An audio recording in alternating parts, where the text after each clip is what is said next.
Na obisku.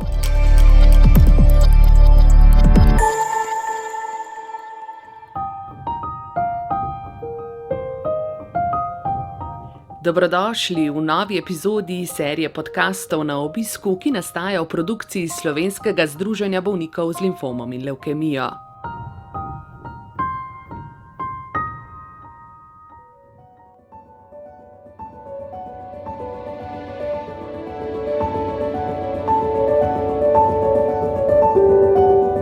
Na obisk smo se tokrat povabili na simpozij Briški izzivi, ki je 21. septembra 2023 potekal v Vili Vipavže v Goriških Brdih.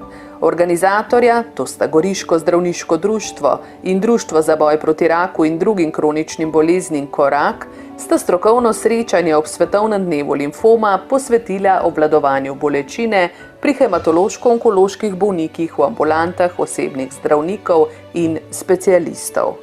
Simpozija se je udeležilo več kot 100 zdravstvenih delavcev s predstavitvijo svojih publikacij in podpornih programov za bolnike z limfomom in levkemijo ter drugimi krvnimi boleznimi, pa smo na strokovnem dogodku sodelovali tudi predstavniki organizacij bolnikov, tudi Slovenskega združenja bolnikov z limfomom in levkemijo.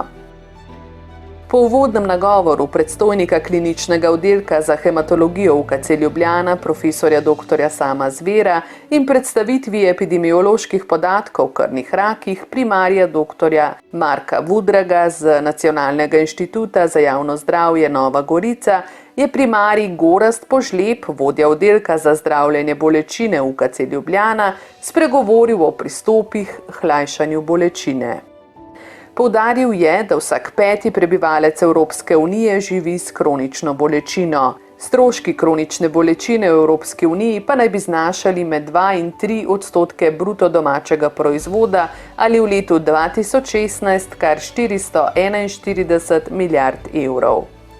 Za razliko od akutne bolečine, kronična bolečina nima zaščitne vloge, traja dolgo časa in jo je težje lajšati kot akutno. Sindrom kronične bolečine spremljajo stalna fizična bolečina, emocionalna motnja, socialna izoliranost ter onesposobljenost, zato je bolečino treba zdraviti po tako imenovanem biopsihosocialnem pristopu in ne kot samostojen simptom. Onkološko bolečino povzročajo pritisk tumorja, metastaze ali stranski učinki onkološkega zdravljenja.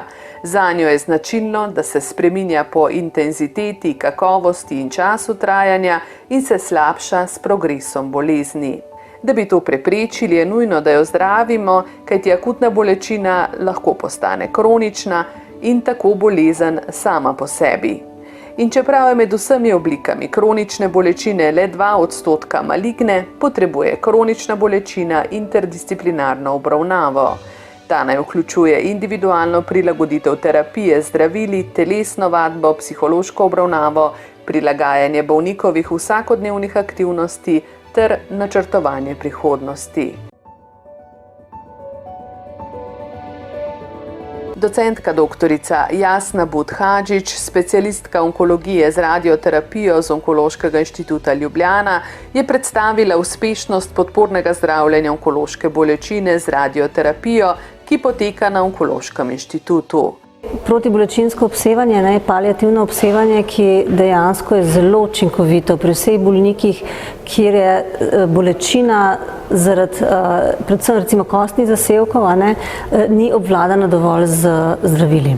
Se pravi, če je še vedno prisotna bolečina, kljub temu, da jemljajo zdravila, definitivno je radioterapija tista, ki prihaja v poštev, ali pa pri bolnikih, ki so že na močnih zdravilih, recimo na morfinskih preparatih, ima veliko stranskih učinkov in je naš cilj, da njihova ta zdravila v bistvu znižamo.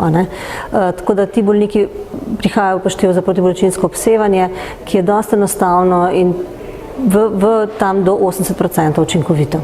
Pri približno polovici bolnikov pa bolečina po obsevanju čist zgine in potem ta učinek traja tudi leto pa pol do 2 leti. To se zdi kar dolg čas in velik uspeh. Torej, čeprav razumem zdravi simptome, ne pa bolezni same, ta vrsta obsevanja.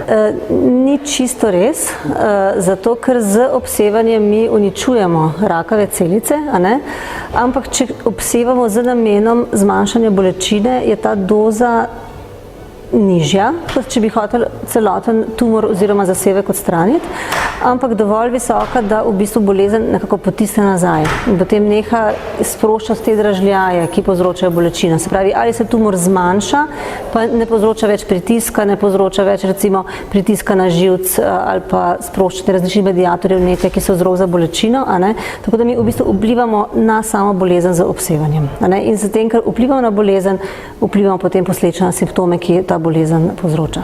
Učinkovito je to zdravljenje bolečine, je pa treba na učinke malo počakati, 2 tedna za zmeren učinek, pa potem 4 tedne za kar velik učinek. Tako je.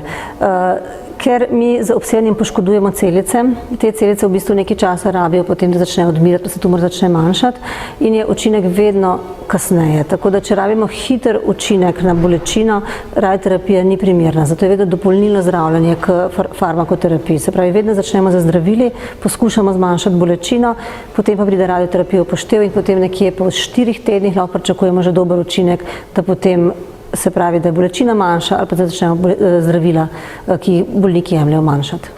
Kdo napoti bolnika z hematonkološko boleznijo na vaš oddelek, na to vrsto obvladovanja, zdravljenja bolečine? Kako pride bolnik k vam? Tako, običajno so bolniki predstavljeni na konziliju, se pravi, da lečeči onkolog ali pa se pravi tudi recimo osebni zdravnik pošlje dokumentacijo na konzilij in potem mi iz konzilija pokličemo te bolnike na zdravljenje.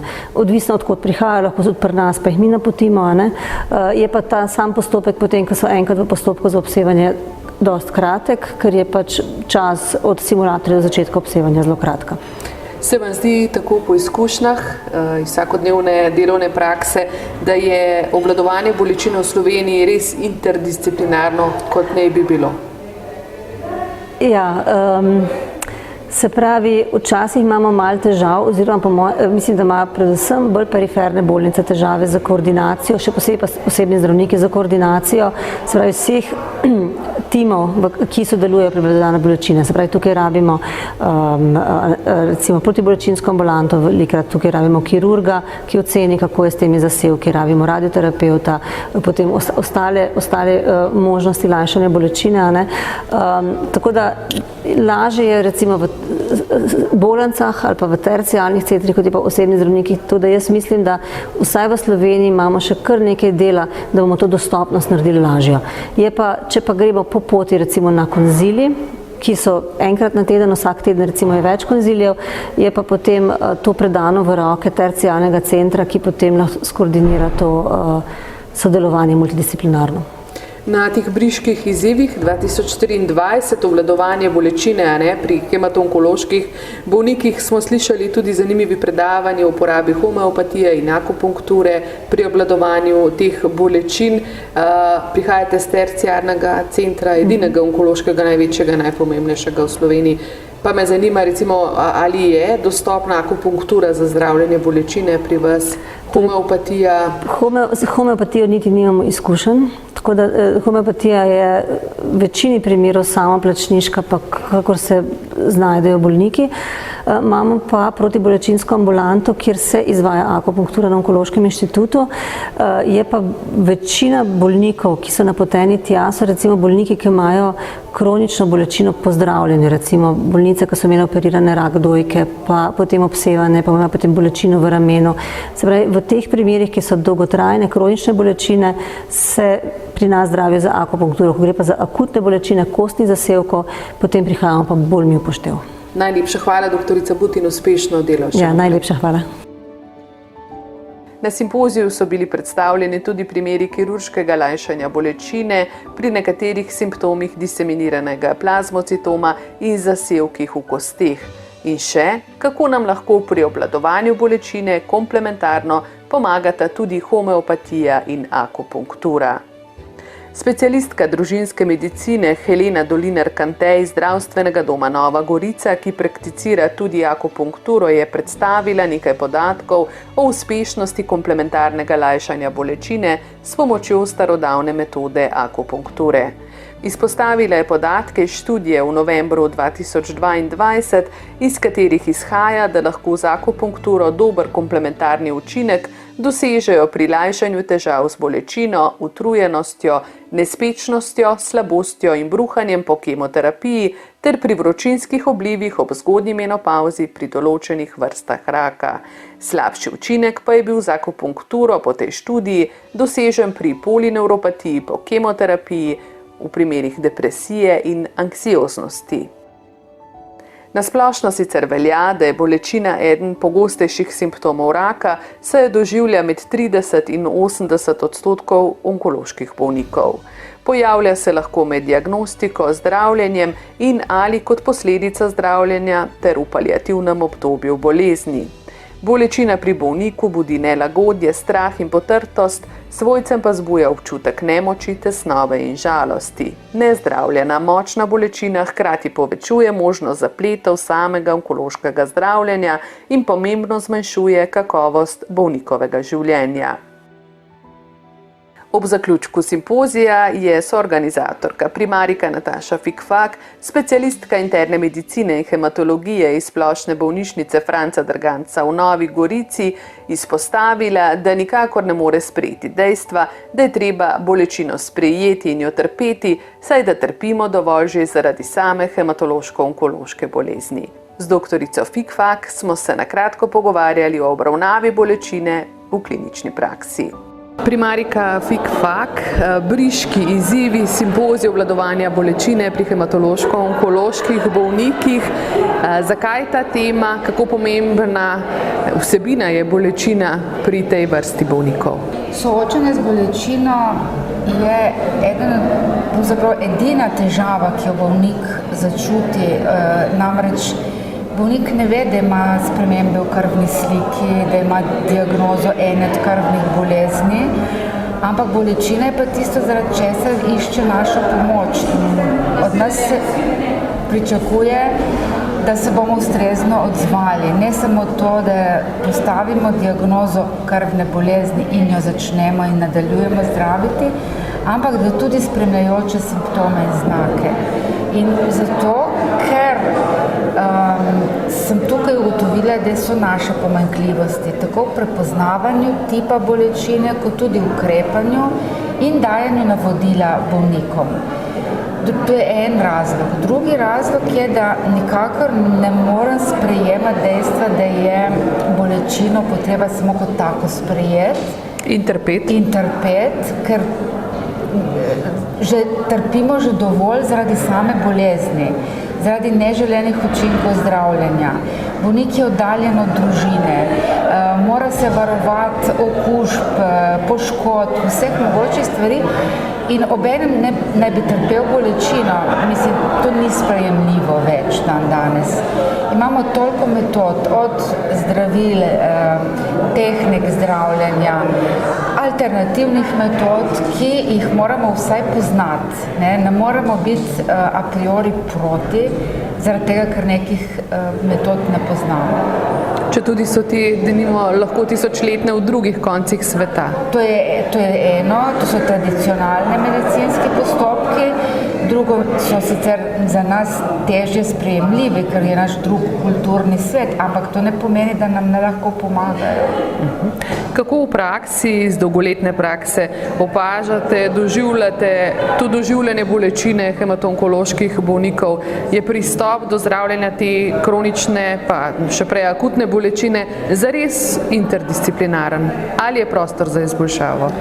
No, vedno je prostor za izboljšave. Jaz moram reči, da je absolutno interdisciplinarni pristop, kjer govorim o hematologu, onkologu, radioterapeutu, travmatologu, predvsem vertebrologu, ker jih do zdaj nismo imeli v naši bolnišnici, kar je naš kolega, ki je tu danes predaval, predstavlja neprecenljivo vrednost, ortopedu, fizioterapeutu, nutricionistu in ne nazadnje, mogoče takoj za lečečim hematologom je farmacevt.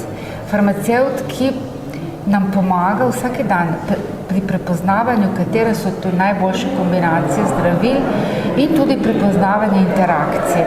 In jaz mislim, da je tukaj ena od niš klinični farmacevt, vključevanje v odločanje o zdravljenju, fizioterapeut, se pravi vaje, to ne pomeni božanje, masiranje, ampak aktivnost življenja, prilagojena pacientu. Vi morate vedeti, da recimo naši bolniki, ki jih napotimo k fiziatru, niso deležni fizioterapije zaradi maligne bolezni, kar je nesprejemljivo dan danes. Ne?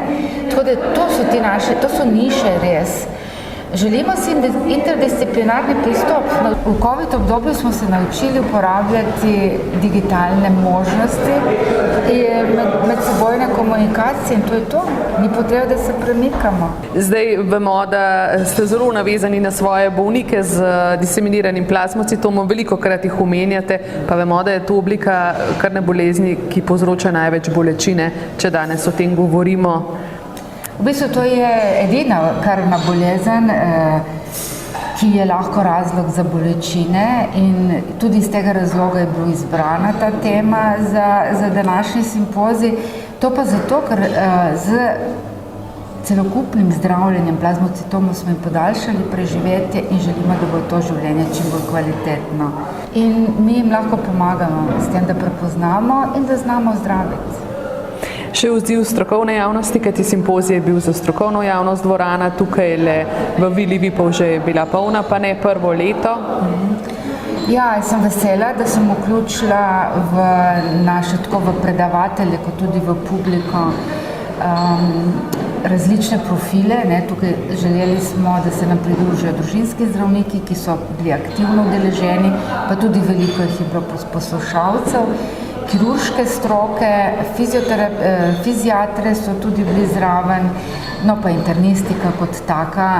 Tako da ja, odziv strokovne javnosti je, moram reči, bilo veliko medicinskih sester, nekaj patronažnih sester, kar sem jih prepoznala in kar mi je veliko čast in ponos, so bili tudi iz bolnišnice Izola.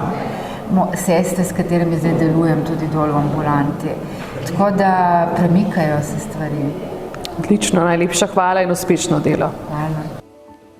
Ker je med ljudmi še vedno pogosto zmotno prepričanje, da so močna zdravila manj učinkovita, če se z njimi bolečino zdravi prezgodaj ali se jih jemlje prepogosto, telesno pa tudi duševno bolečino včasih raje trpijo, namesto da bi v njej poročali zdravstvenim delavcem, ki jo lahko dobro zdravijo in jo bolniku povsem ali pa vsaj v veliki meri oduzamejo. Zato je pomembno, da bolečine ne trpimo v tišini, ampak o njej povemo zdravstvenim delavcem ter prosimo za pomoč pri lajšanju bolečine. Hvala za poslušanje še ene epizode podcasta Na obisku, ki nastaja v produkciji Slovenskega združenja bolnikov z limfomom in levkemijo. Lep pozdrav in kmalu naslišanje.